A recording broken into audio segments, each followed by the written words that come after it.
所有罪孽，全因我张翠山而今日愿一死，请各位放过义兄，化笑干戈。张三丰是万万没想到，自己最喜欢的爱徒，为了替自己的妻子与义兄赎罪，竟会这么极端，选择了血洒武当。待张三丰反应过来，却为时已晚。五哥，看着丈夫张翠山的尸体，正当殷素素自责悲痛不已之时，门外却传来了小无忌的呼救声。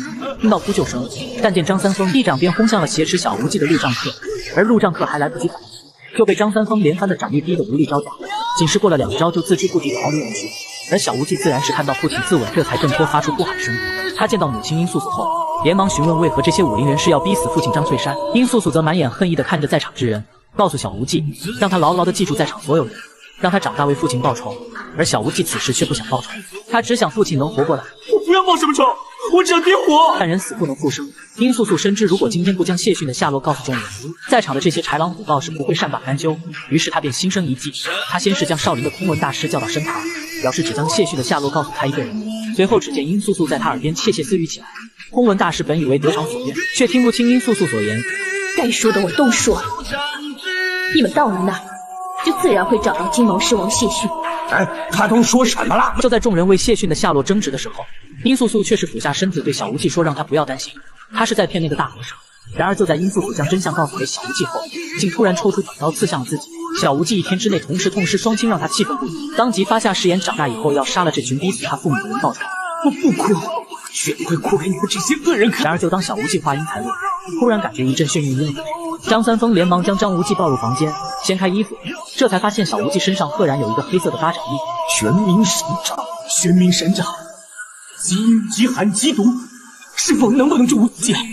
看着这玄冥神掌，纵使张三丰虽然内功深厚，却也对着寒毒束手无策。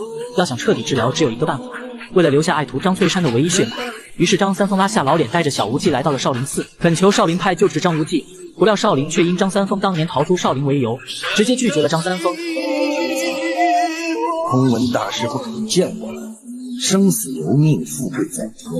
走吧！眼见天命如此无法强求，张三丰只好带着小无忌回去同天地。然而就在两人返回的途中，汉水湖畔时，遇见了几名黑衣人在追杀一抱着小孩的男子。张三丰本不想多管闲事，可看着男子命悬一线还死死护着怀里的少女时，他再也不能坐视不管。脚尖轻点将面，瞬息间便来至3人身前，拂尘一扫便将举刀的3人逼死。老道士，你不要多管闲事，是衙门的，奉命捉拿袁州魔教反贼余孽。原来黑衣人乃是朝廷6扇门的捕快，奉命在此处抓捕魔教叛徒余孽常遇春。张三丰原本不想卷入其中，可就在他思索之际，4名黑衣人却是再次举刀杀向了他。这一下就算他不喜欢，也不能再置身事外。随后只见张三丰运转内力，强悍的内力爆发，瞬间将4人带出数十米开外。好在张三丰没有起了杀心，几人才幸免于难。老道士，有种留下名号。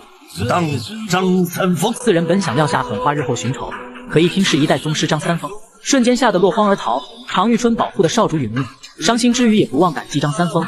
然而就在2人交谈之间，一旁小女孩的哭声却吸引了2人。